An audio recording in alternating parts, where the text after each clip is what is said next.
Bincang dengan Pak Remigo Yolando, Brutu tokoh penting pendidikan di Papak Barat.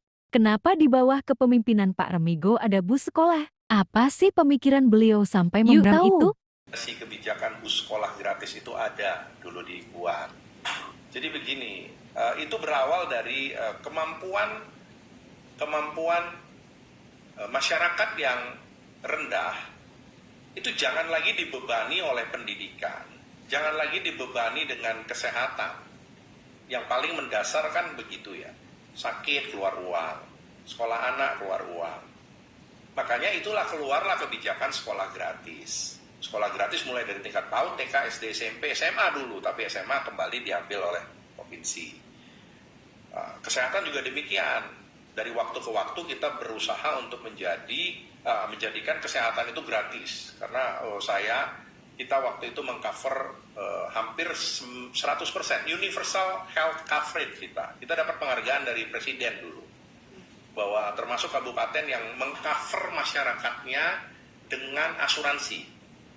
Jadi asuransi itu dalam bentuk BPJS Kesehatan. Jadi pendapatan masyarakat yang dulu saya istilahkan segini, ini kalau kita buka itu nggak bisa lagi, sakit tangan kita.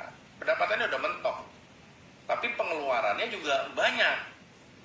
Nah, supaya dia punya saving, supaya dia punya sisa pendapatan yang bisa dia tabung untuk masa depan, pengeluarannya yang harus ditekan. Pengeluaran apa? Pengeluaran kesehatan dan pengeluaran pendidikan.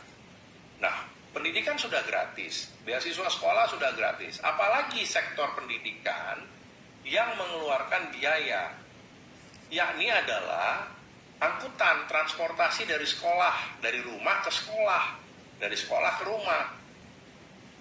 Nah, biaya ini juga nggak murah.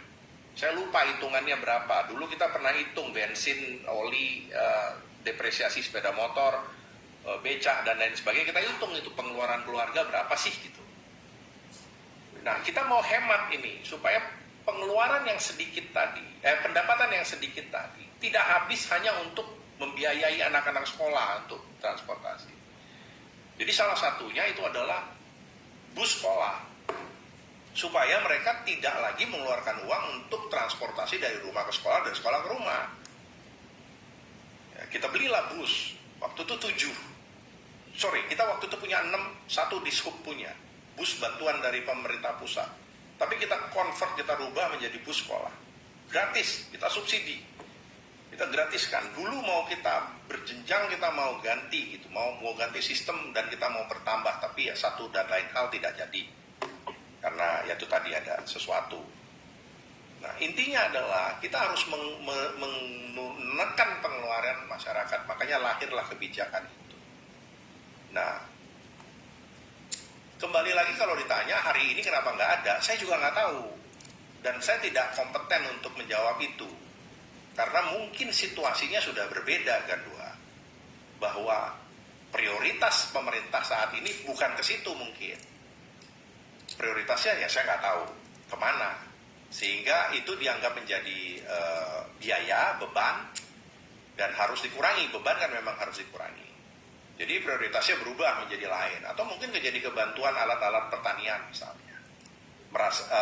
Dari RPJMD mereka, Papak Barat 5 tahunan itu mungkin mengatakan bahwa sektor pendidikan sudah selesai, sudah siap, sekarang kita beralih ke sektor perekonomian melalui pertanian.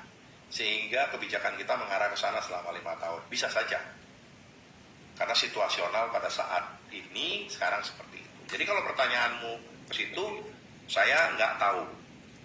Tapi perlu kau ketahui, perlu masyarakat ketahui, itulah dasarnya. Makanya saya selalu bilang kepada orang tua, keluarga, janganlah merokok lagi. Janganlah minum-minum lagi, janganlah ke warung lagi dan lain dan sebagainya. Karena itu hanya untuk menggerus pendapatan.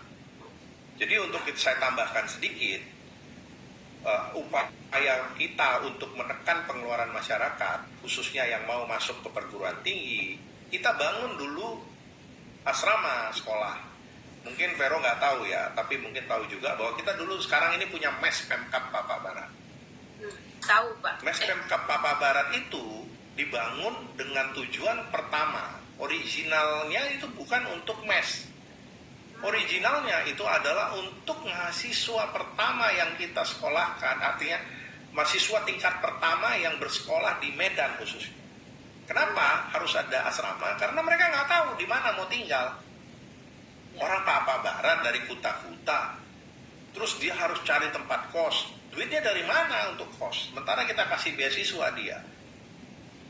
Terus dia nggak tahu menentukan di mana kosnya. Ya akhirnya saya buat kebijakan, kita beli tanah di sana, kita bangun di sana asrama. Disitulah tahun pertama seluruh mahasiswa yang bersekolah di Medan. Boleh di situ. Tahun pertama. Ya. Tahun pertama atau semester pertama, lupa saya. Pokoknya begitu deh. Nah setelah tahun kedua, katakanlah 1 tahun. Setelah tahun kedua kau harus keluar. Karena adikmu akan masuk lagi. Ya. Bergantian. Nah itulah prinsip-prinsip dasar kenapa yang relatif sama ini Gan 2, relatif sama dengan pengadaan bus sekolah dulu. Itu. Mudah-mudahan ini bisa menjawab pertanyaannya Gan 2. Oke, bakunin turang Gan 2 sudah jawab. Oke, tanggapi situ Datur. Tapi ulang tekan-tekan, nomor dem kalah. Nang neplanan nih tanggapi puhun ini sebagai closing statement ku samping kok. Jadi bus itu sangat penting untuk masyarakat, untuk anak sekolah. Bus sangat penting dan busnya juga masih ada gitu. Apakah biayanya begitu besar untuk memperbaiki atau gimana? Dan muncul lagi solusi yang di luar nalar menurut saya, disewa mobil-mobil angkutan, mobil sewa jenis Sempurna dan Sinta itu untuk mengangkut anak sekolah. Jadi saya pikir ada bus, kenapa harus semua dari mobil-mobil dari masyarakat gitu. Sementara bus kita ada,